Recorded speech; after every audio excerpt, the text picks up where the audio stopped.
Hello po guys, part 7 po.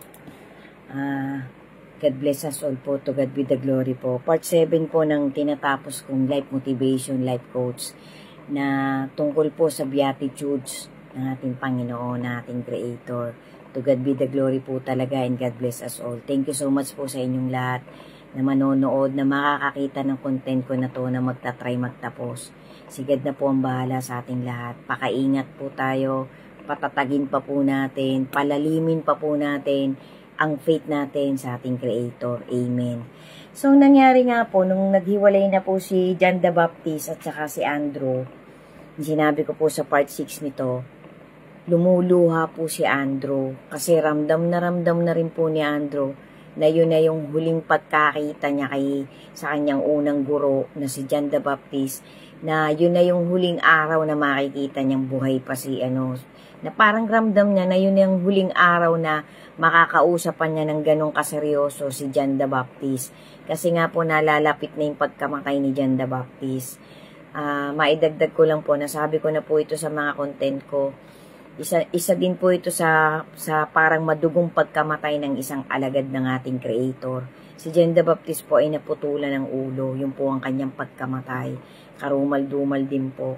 Well, anyway guys, lahat naman po talaga ng dumanas ng injustice, hindi po tayo dapat mabahala kasi ang Panginoon po magbibigay ng justice sa lahat ng taong dumanas ng injustice, sa lahat ng taong hindi nagkaroon ng katarungan ang kanyang buhay, sa lahat ng taong gumawa ng nag-alay ng kanyang mga motivation, ng kanyang kung paano siya nabuhay, inalay niya sa ating Panginoon. Yan po ay may karampatang reward sa ating Panginoon pagdating po ng takdang panahon.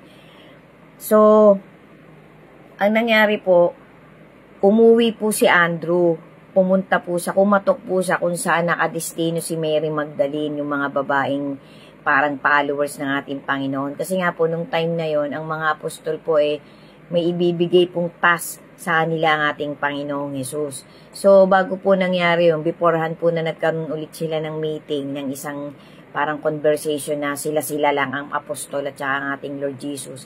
Pumunta po muna bawat isa na nakaranas, kasi nga po nagpahinga muna ang Panginoong Jesus in lahat po ng nakarinig ng Beatitudes, may iba-iba po silang ginawa. So, ito pong content ko na to, iisa-isahin ko lang po yung vital, yung mga importanteng talagang kadikit ng ating Lord Jesus na tinalaban po talaga ng Beatitudes ng ating Panginoong Jesus. So, ang nangyari po guys, si Andrew po, pumunta po siya kay Mary Magdalene.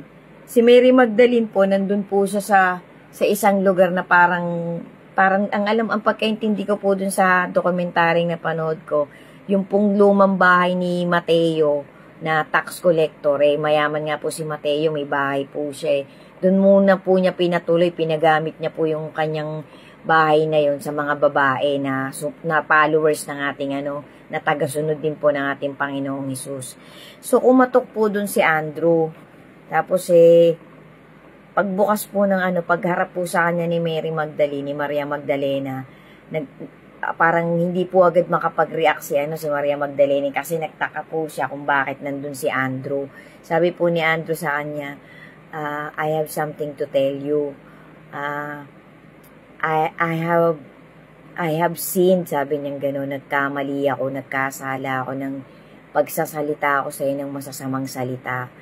Sabi gano'n ni Maria Magdalene, huwag mo nang intindihin yun, sabi gano'n sa kanya. Tapos sabi ni Andrew, gusto kong humingi sa iyo ng forgiveness. Humingi ako sa iyo ng tawad kasi masyado kitang hinusgahan, masyado ako nagsalita ng hindi maganda sa'yo. Nadinig mo man to o hindi, marami akong sinabing hindi maganda na tungkol sa pagkatao mo.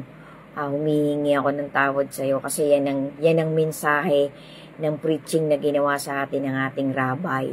Tapos sabi, namuluha si Maria Magdalena, guys, sabi sa kanya it's my first time in my life na someone has asked my forgiveness. Sabing gano'n ni Maria Magdalena. Pareho silang naluluha ni Andrew. Tapos sabi ni Maria Magdalena ibang tao na tayo ngayon. Nandun na tayo sa Panginoon. Yan po yung pag-uusap na nangyari sa kanilang dalawa na tagasunod ng ating Panginoong Hesus. So guys, ang ganda po kasi talagang ang epekto po ng Beatitudes ay napakalalim po. Talagang nag-cleanse po sa mga taong, sa dami po pag inisa-isa po natin, napakadami po. Ang sasabihin ko lang po dito sa bagong content ko na to, yung mga importante lang po talaga na talagang tumatak po talaga, nandun din po talaga sa banal na kasulatan ng ating Panginoon at sa mga dokumentaryong ipinalalabas nitong generation natin. So guys, sundan nyo pa po, yan po yung nangyaring conversation kay Mary Magdalene at kay Andrew na kapatid ni Simon Peter. So sundan nyo pa po guys para po maisa-isa ko. Mabilis lang po to, bibilisan ko po para mabilis po natin mapanood isa-isa part by part. So thank you so much po talaga guys. Sana po lahat tayo patuloy-tuloy pa rin buhusan ng blessing sa bawat araw na tayo nagtitiwala pa rin sa ating Panginoon, sa ating Creator. Pagtibayin po natin guys kasi dilat na katotohanan po, nandun na talaga tayo sa last minute ng generation ng ng humanity na to. So pagtibayin po natin yan kasi any moment po talaga guys, dadating po. Bigla na lang po yung boom, sasabog yung Great Tribulation, yung climax. Sunod-sunod po yan. Sana po maging prepared tayo.